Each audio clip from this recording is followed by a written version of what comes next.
Sir నా పేరు శివ. నమస్కారం సార్. కువైట్లో కష్టపడుతున్నాను తెలుసుకొని నా చిన్న వీడియో సోషల్ మీడియాలో పోస్ట్ చేయంగా అది మన నారా లోకేష్ బాబు గారు చూసి చెల్లించిపోయి మన కువైట్లో ఉన్న ఎన్ఆర్ఐ మన టీడీపీ సభ్యులకి చెప్పడంతో వాళ్ళు కూడా ఎంతో కృషి చేసి ఈ ఇండియాకి నాగి నా భార్య బిడ్డల దగ్గరికి చేర్చారు.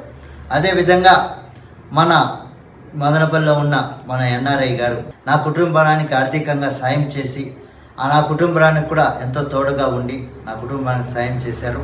అదేవిధంగా వాళ్ళకి మాకు ధన్యవాదాలు తెలియజేస్తూ మన నారా లోకేష్ బాబు గారు వాళ్ళకి మా ఊపిరినని చెప్పు మన చంద్రబాబు నాయుడు గారికి వాళ్ళ కుటుంబానికి మేము ఎంతో రుణపడి ఉంటామని మనస్ఫూర్తిగా కోరుకుంటూ ప్రతి ఒక్కరికి నాకు సాయం చేసిన ఎన్ఆర్ఐలకి ప్రతి ఒక్కరికి మన నారా లోకేష్ బాబు గారికి మా యొక్క హృదయపూర్వక ధన్యవాదాలు తెలియజేస్తున్నాం సార్.